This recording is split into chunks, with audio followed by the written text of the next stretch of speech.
What Elden Ring is like for someone who doesn't play games. Now, I watched his first video, which was just what gaming is like for someone who doesn't play games, and I thought that was amazing. And with the Shadow of the Erdtree DLC coming out, and with me finally, hopefully, playing Elden Ring for the final time, my third playthrough, I will finally beat it. I will not quit 25 hours in. I thought this would be the perfect video to watch. Let's see what Elden Ring is like for someone who doesn't play games. And if you want to see what Elden Ring is like for someone who does play games, make sure to follow me on Twitch. I will be streaming it probably when this video is out. So handshake. Hopefully I see you there. Off we go. Over the past few years, I've had my wife, more boomerly known as the lady I live with, try out a handful of video games in order for me to get a better idea of what they're like for people who don't spend much time playing them. These informal experiments not only have given me a better understanding of some of the obstacles that exist for those with little to no experience with games, but also have been intriguing explorations of what goes into learning the language of gaming. As a result of these experiments, my wife went from being entirely unfamiliar with typical game conventions and mechanics to having a decent grasp over how what game is this? This looks pretty good. I've never seen this. Work and what they expect from players. She even took an interest in a couple of titles, playing them far beyond what I asked her to do for these videos. And she was well along in her journey of going from a non-gamer to a gamer. And now, Lady I live with? That's the actual handle? Okay, that's kind of a banger handle. Oh, it's been a year and a half since she last picked up a controller. As it turns out, time never stops moving forward. A fact that has become especially apparent since adding a baby we live with to our household. Congrats on the baby. I don't know why my model froze there. Oh, I think I clapped in front of my face. Anyway, congrats for the baby. Congrats on the baby. Gets away from you fast. But now we've had a few good nights of sleep and are ready for another informal experiment. While I assume she has retained some of the skills she built up through previous experiences, this gap almost certainly will lead to her being rustier than before. Oh yeah, a year and a half not gaming when your previous experience gaming was 0. She's gonna be a bot. And it's Elden Ring? Those controls even confuse me. So clearly, the best way to ease her back into things is by having her play Elden Ring. Yes, sir. I'm ready for parry. Imagine she's a parry god. She got the buckler parry ready to cook. Can you get me someone to fight? No, I'm not ready for battle! Honestly, dude, she might be a real gamer. That's super relatable. When I play Elden Ring, I'm always like that as well. I'm like, where can I fight someone? Where's the boss? And then, you know, when I do find them, I die shortly after. I'm not ready for battle. In just its first year, Elden Ring has become the best-selling game FromSoft has ever Man, this music never doesn't hit. It's so good. made. It's exposed a slew of first-time players to the Souls-like genre, and is widely considered to be the best entry point for people new to FromSoft games. But of course, my question is, how approachable is it for someone who barely plays games at all? Let me tell you how it feels for someone who's never played a Souls-like before, because that was me going into it. I actually have a whole video on why it's hard for me to fully enjoy Elden Ring. I'll link it up here if you want to check it out. But when I first played it, I thought it was amazing. I had such a good time. I was suffering, I was dying, don't get me wrong. But the more I played, the better I got, naturally. And then the less I started to enjoy it. It's kind of interesting in a way. For this experiment, I didn't give her a specific goal to accomplish, as I wanted to see how she would naturally interact with the game, but I did set a secret end condition of having her beat at least one boss outside of the tutorial. As always, I sat back as a mostly quiet observer, only giving occasional reminders of things she had already learned, and advice for what to do when she got stuck on something for a substantial amount of time. Now, someone who has played games before, never played a Souls-like, and went into Elden Ring, I did just go up to fight Margit.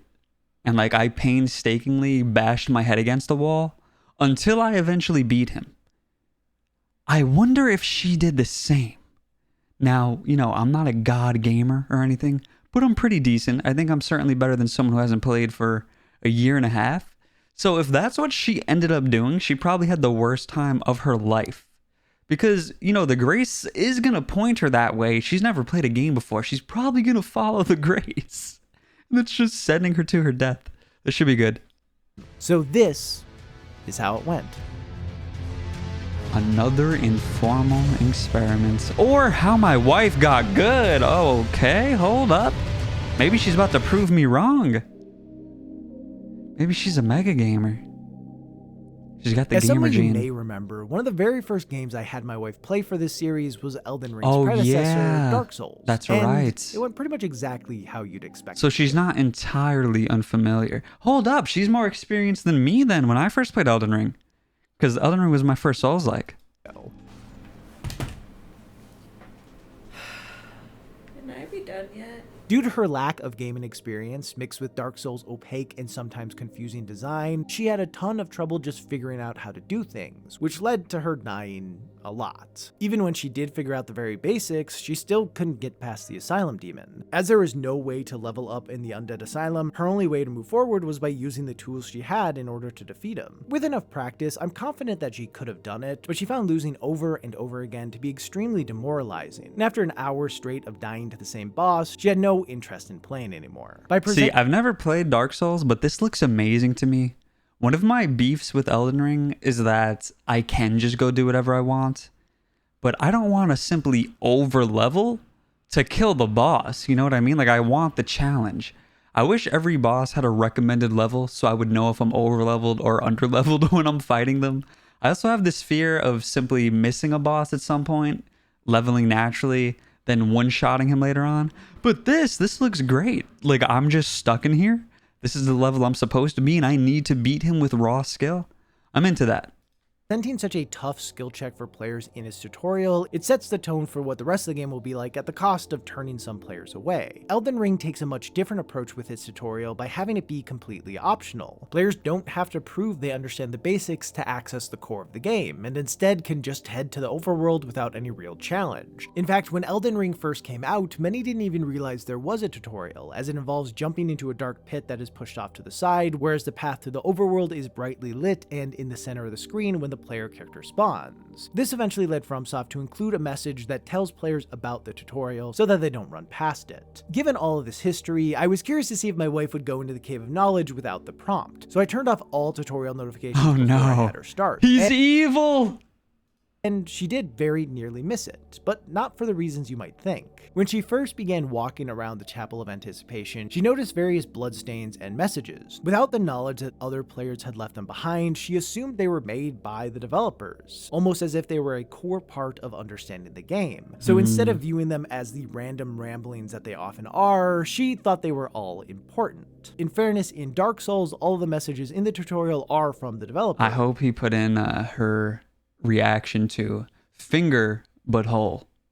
And they largely just lay out the basic controls, so it is possible that her assumption of how they worked in Elden Ring came from that, although she barely had any recollection of her time with Dark Souls as it was so long ago, so if that was the connection she made, it was a subconscious one. Anyway, in true FromSoft fashion, one of the first messages she read pointed to the side of a cliff and said to jump off. Incidentally, at the same time, she clicked a bloodstain that showed a figure doing just that, so wondering if it was some sort of secret, she followed suit. Try jumping. What?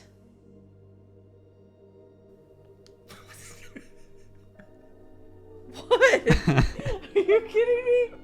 What am I supposed to do? So when she got down to the stranded graveyard and was told by another spirit-looking thing to take the plunge, she was very skeptical and refused to jump down. Are they trying to kill me again? For a second, I thought she was going to continue along the main path, but after running around a bit, she read another message that said the Cave of Knowledge lies below. This was the only message she had come across that was direct and didn't feel like a bunch of gibberish strung together, so something about it felt more official to her, and she decided to finally go for it. While this ended up being the only time the messages influenced how she approached an area, it was interesting to see someone engage with them as if they really mattered, and weren't just a sometimes helpful but often goofy online feature. The Cave of Knowledge itself proved to be an okay tutorial, although it did have a few issues. All the prompts for the game's controls and mechanics are shown in one of two ways, either as a small pop-up on the left side of the screen, or a big text box that momentarily pauses the game. For the most part, this was fine, but as her focus was on the center of the screen, there were a few instances where she just didn't notice the instructions on the side. Yeah, you know, I never noticed it, but that is kind of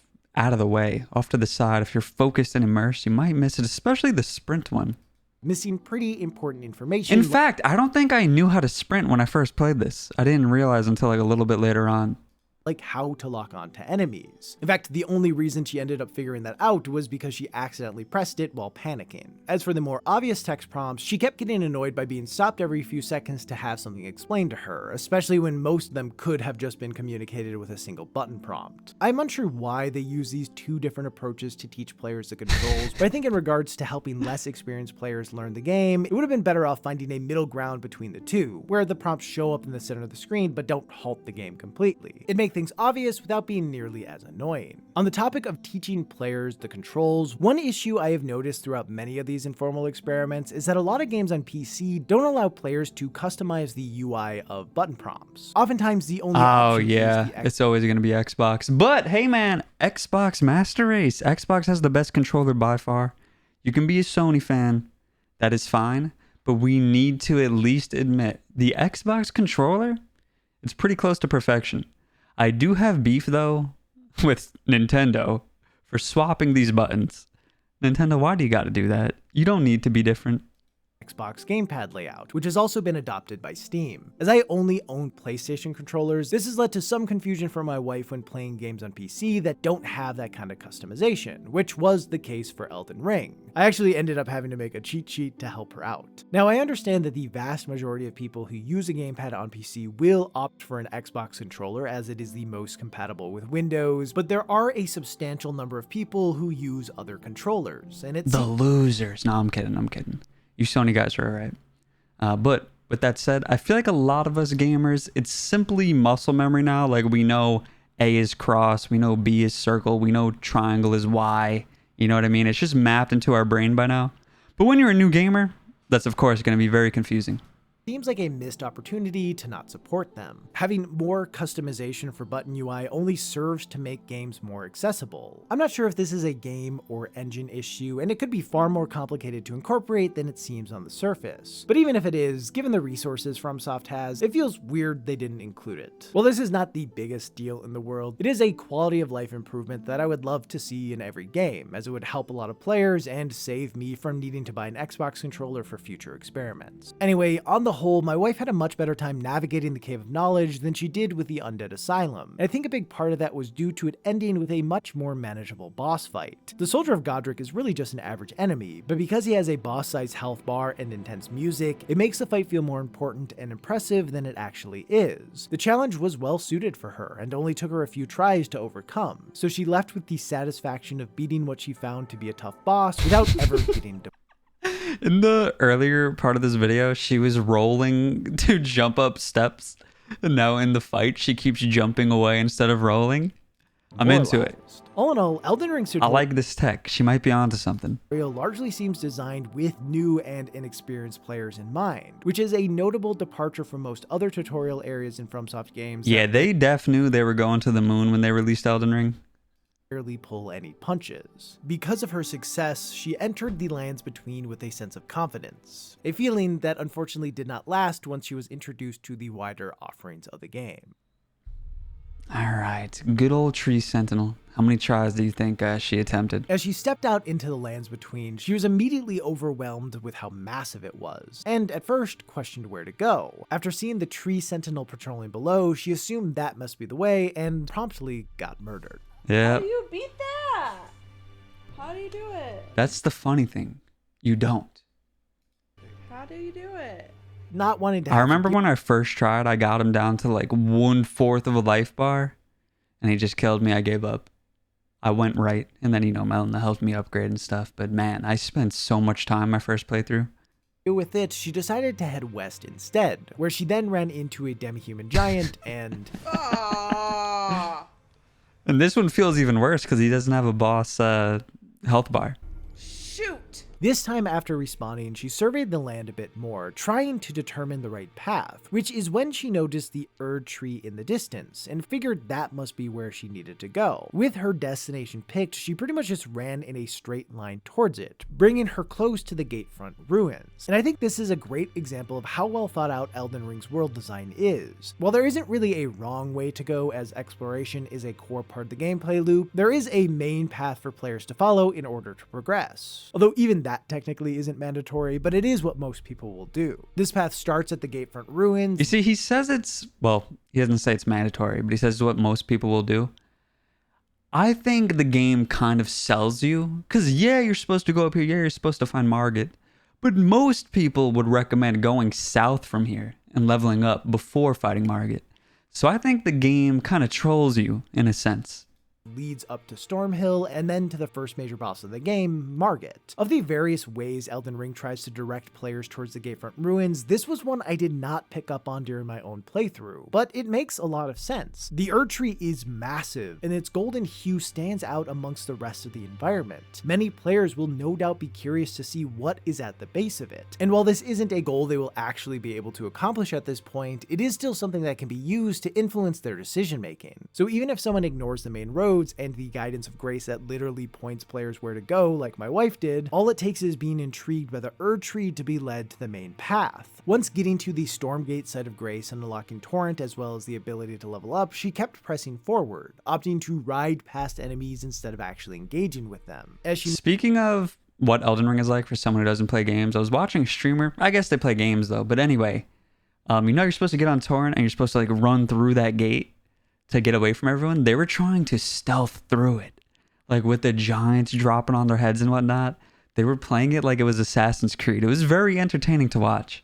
Made her way into Stormhill, she lost track of the Erd Tree as the fog in the area decreased visibility a bit, and it was mostly blocked by the ruins of a bridge. For the few moments it was in sight, she was preoccupied by a pack of wolves that ambushed her, so instead of continuing towards it, she ended up following the road instead. While I don't know the full intentions of the developers, obscuring it in these ways seems like a very intentional choice so that players head towards Margit instead of the Erd Tree itself, which will just take them to a cliff's edge. Oh, Frankly, yeah, that's actually genius. Hold up.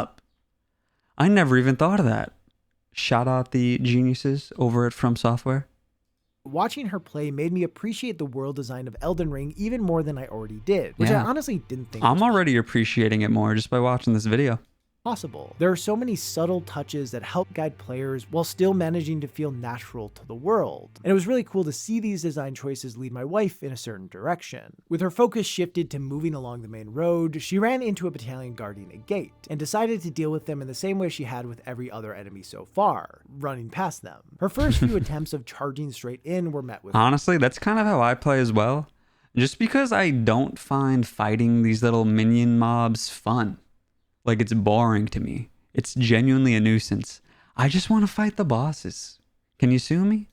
Failure. But as she examined the area, she noticed that there weren't as many guards along the side of the road, so she just went around and slipped past them. The ability to avoid conflict definitely made parts of the experience just fighting the bow itself. Less frustrating for her, as at least while riding around the open world, there was nothing she ever really felt stuck on, and she enjoyed weaving around enemies and finding clever ways past them. With that said, the flaw of her approach is that the game doesn't reward players with experience or items for not fighting. So when she got to Margit, she was woefully underprepared both in terms of player skill and character upgrade. Hey man, even if she fought everyone and she like bumped herself up like 5 more levels, it doesn't matter. Margit's a demon, come on. Oh no, oh no, oh no. Oh, this game is so annoying. These sorts of skill checks are common barriers in FromSoft titles, with the majority of their games as there are only a few... The great ape from Sekiro, I was surprised to learn that he was difficult for a lot of people. Once again, I'm not trying to humble brag, but I thought his design was like easy to abuse. You just like, run in a circle and then he doesn't really get you. It was a fun fight though.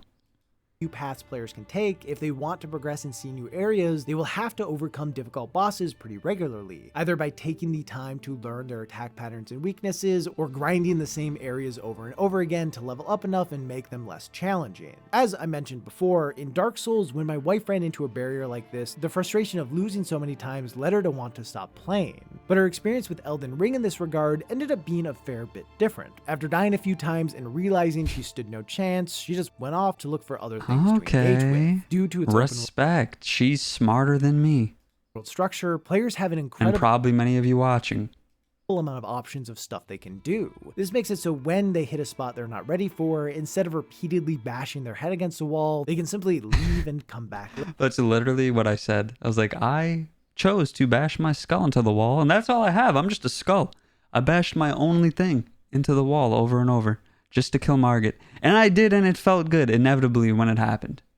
Later. While there are still a few choke points in Elden Ring players will need to eventually overcome in order to progress, due to the sheer amount of content that can be accessed from the moment players set foot in Limgrave, it is unlikely they will be forced to conquer a challenge before they are ready to do so. At least that's how it's supposed to work in theory. When my wife actually went off to find other things to do, it proved to be more difficult than expected. She wanted to find enemies to fight so she could get enough runes to level up, but she struggled with knowing where to look. Yeah, this is a gripe I have with Elden Ring. I didn't know how to read the map. I didn't know that like a little dark circle meant a cave or catacombs, whatever. And I would just pretty much wander around aimlessly, praying that I would run into a boss. She did come across a few encampments, but they all had a lot of enemies roaming around them. While she was able to pick off a few that hung around the outskirts, anytime she moved too far in and had to take on more than one enemy at a time, it didn't go well. There's a lot. Gang squads, yeah.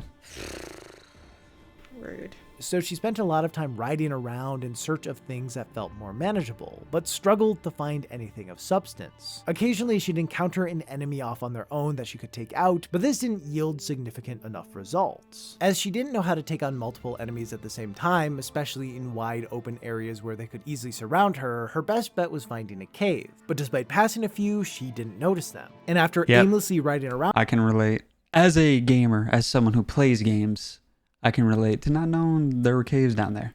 For a while, entirely unprompted, she said, I like Breath of the Wild better. Oh no. When I asked her why, along with saying it was just generally less stressful, she also remarked on how it was so much easier to find things. And that makes a lot of sense. The shrines and Sheikah towers stand out due to their bright orange lighting and sleek design that is unnatural to the Kingdom of Hyrule. Also, they can be spotted from far away and will draw the attention of most players. Now, I personally... Yeah, and you have the map that you can perfectly, highlight, put a flare into the sky. Sure, you have a map and markers in Elden Ring, but you don't literally see a glowing light beaming from anywhere, I think Elden Ring does a good job of signaling where points of interest are through the use of light sources, but for her, these kinds of lights didn't register as a sign that there was something to explore. She just saw them as set dressing, so she never paid all that much mind to them. The style and visual language of a game has a huge impact on how individuals interpret things. And obviously, for inexperienced players, the less complex that visual language is, the easier it will be. Man, I feel like Nintendo would never do it, but I would love a Elden Ring-esque Zelda game. Honestly, I would prefer it to be like not open world. So I guess I want a Bloodborne-esque Zelda game. But I just want some difficult Zelda combat. I think that would be so fun, To understand what they can and can't engage with. As a lot of Elden Ring's visual language is more subtle than Breath of the Wild, certain things just stood out less to her. Eventually, I gave her some pointers on what she should be looking for, and she found a cave pretty quickly, which is when the real challenge began. All right, this is a cool boss. This is a boss that makes you feel good about yourself. Let's see if she can cook him. Might take a few tries, but I believe in her. It's similar to the Soldier of Godric, only this dude actually poses a threat. We finally had to figure out how to actually fight. Let's see. The art of combat. No more jumping to dodge. Rolls of only. all the bosses she could have faced, I was really glad she came across the Beastman of Fair Missoula, as he leaves a lot of openings and doesn't have that much health. So I figured if there was any boss in the game she could beat, it'd likely be him. Yeah, honestly, this dude's designed beautifully, I think, for where you find him in the game.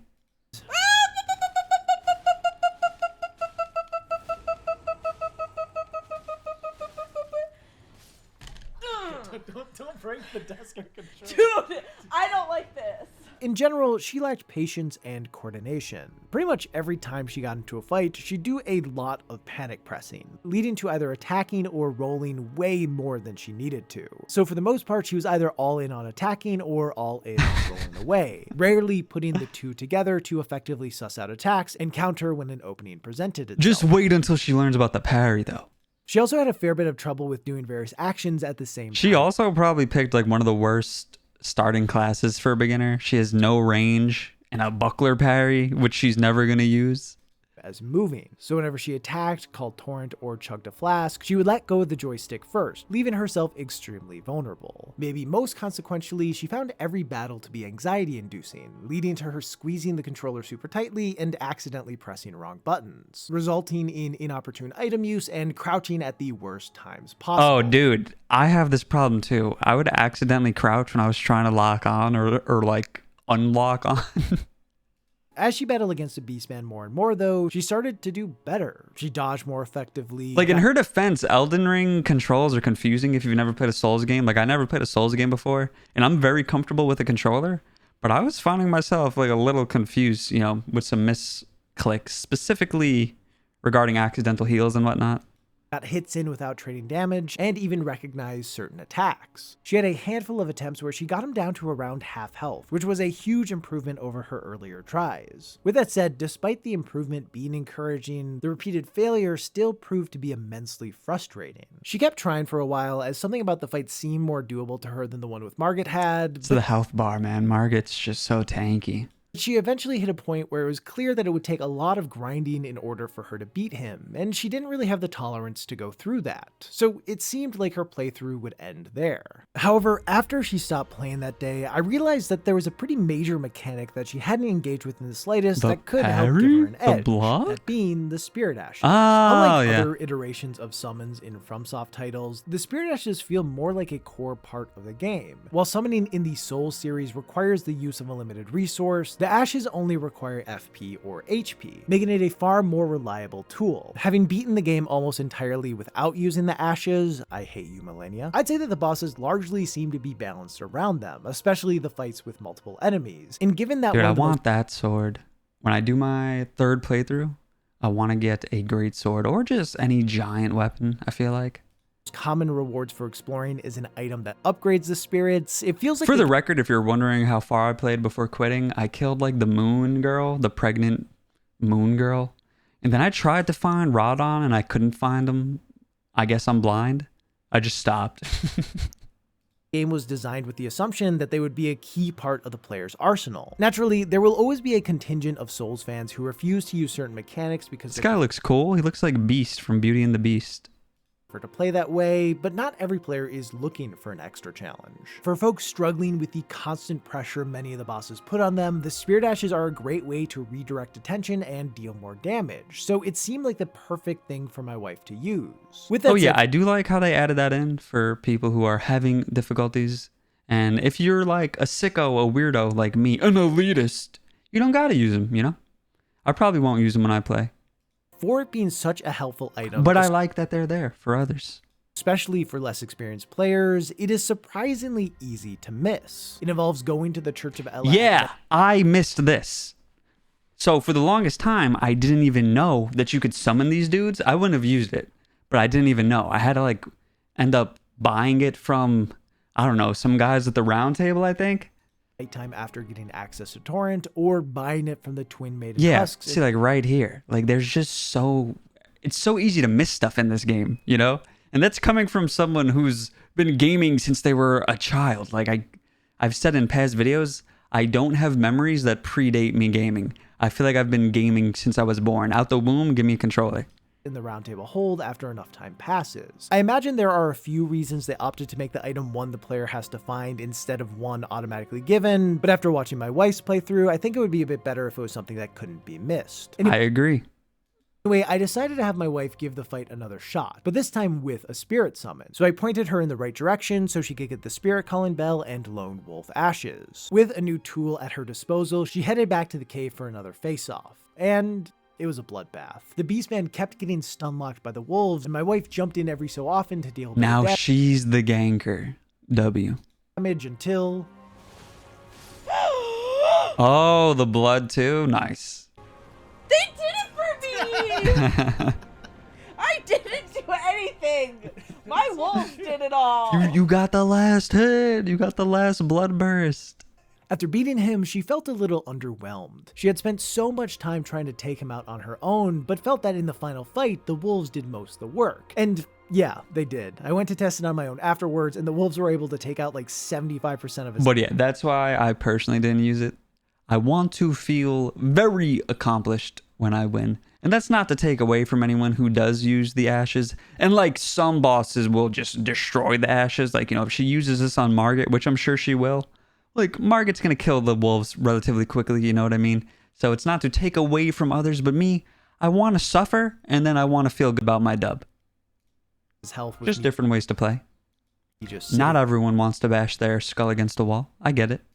There. She didn't have a problem with the idea of getting help from the spirits, but in this instance they were far too effective. While I do still stand by the idea that most of the bosses are balanced around the use of spirits, clearly the Beastman wasn't. And unfortunately the way it played out robbed her of some satisfaction. So I decided to try one more thing. Many of her struggles with the game did come from a lack of experience, but there was one aspect that was causing her a significant amount of trouble that arguably got in the way of her fighting with the dagger on the horse is just so funny looking to me. That being her choice of starting class. Yeah. She went with the bandit, which is actually the same one she originally chose in Dark Souls. In her defense, the bandit looks the coolest. They're not the best, but they look the coolest. Although it has a different name there. At the time, I didn't really think much of it, but after watching her play and then doing some research after, it became apparent that it is one of the worst classes, especially for someone learning how to play for the first time. It has one of the lowest starting levels and gear that is not well suited for new players, as the armor doesn't negate much damage, the shield is primarily used for parrying, which she did not have the timing down for, and the dagger is... and in her defense, take it from a parry fetishist, as you can see up here. Thanks for watching. If you don't think Lies of P is the greatest Souls-like of all time, like Sekiro as well, Bloodborne, I love parries. I don't love the parry in Elden Ring. It feels terrible to me. It feels extremely unintuitive. Really short, so she always had to get super close to enemies in order to hit them, making it difficult to have proper spacing. The character selection screen doesn't show any stats by default, and mainly presents characters by their designs, so she chose entirely based on which class she thought looked the coolest, instead of by comparing their She chose right. Let's be fair, she chose right. Attributes. With that said, even if she had diligently looked at the stats, aside from seeing that some classes had bigger numbers. Yeah, like I don't know what this means as a new Souls player. You know, now I know because I went on to play Lies of P and other games in the Souls-like genre. I get it now. And, you know, I leveled up enough to understand what I'm looking at. But in the moment, I like, what the hell is mind? You know what I mean? I didn't know it's that blue bar. And then down here, intelligence, faith, arcane, what's going on? I played Fallout, you know? Intelligence in Fallout is important. That's XP. So, but in here, it's irrelevant unless you're doing spells and whatnot. You know what I mean?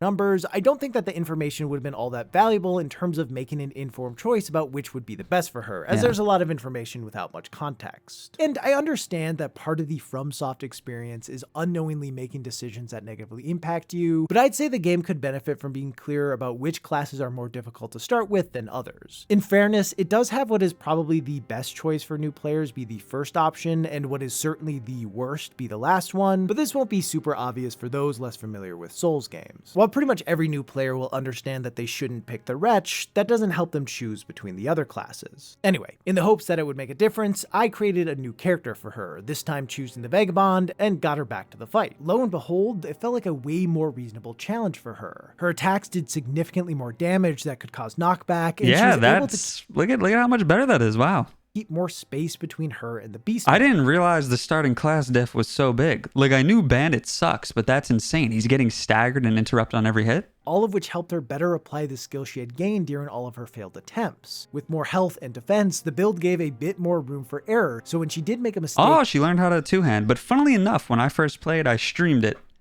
And people told me to pick Vagabond, because I'm like, I've never played, what do I do? And I ended up not enjoying Vagabond because I was like too heavy. I had a shield. I didn't know how to take off armor to roll better and whatnot. Then on the second playthrough, I went Samurai. I was a weeby boy, I'll admit. And I had way more fun doing that. I still, you know, inevitably quit that one 20 hours in as well, but I had more fun. She wasn't punished as severely for it. And then, after a handful of tries... Let's go. W. Proud of her. Yeah, you see how much happier she feels? That's why I don't like using the summon spirit things, whatever they're called. But I don't want to take away from anyone who does use them, especially in the boss fights where there's two bosses, then it's fair, okay? Oh yeah, that felt better. That's a good middle ground. Through trial and error, we were able to find an approach that worked for her while not oversimplifying things too much. And it was really fun to see that happen, which made me want to see her overcome a different challenge. One that has been sitting unfinished for over 3 years now. One that requires going back to Sorry about that pause. Had a little model freeze for some reason. the start of all of this to complete. Return to the asylum. Okay, this is hype. She's about to cook him while not being a bandit. Presumably. I don't know. Man, I want to play Dark Souls 1 now. Having seen the benefits of using a weapon larger than a toothpick, she opted to pick the warrior instead of the thief. As I mentioned earlier, as it has been a few years since we ran the very first informal experiment, she had forgotten almost everything about the tutorial. So she fought the asylum demon for far too long with a broken sword, got rolled by the boulder, and was sniped by an undead archer. But when she actually began her attempts on the asylum demon... To those who know, is this Dark Souls remastered or is this normal Dark Souls? Because respectfully, it looks hideous. So I hope it's not remastered, but maybe it is. She looked more confident and competent than she ever had before. With a decent bit of Elden Ring under her belt, she not only had gotten better at combat, but had also gotten used to the much faster gameplay. So she found the Asylum Demon easier to read than any of the bosses she had faced in Elden Ring. While she wasn't always perfect at keeping up with his attacks, she was able to better capitalize on openings and avoid its big, slow swings. On her first attempt, she was able to do more damage than she had ever done to him on her original playthrough. On her second, she choked. But on her third... I love the dolphin calls and excitement. You know someone's very happy when they either sound like a dolphin or a teapot.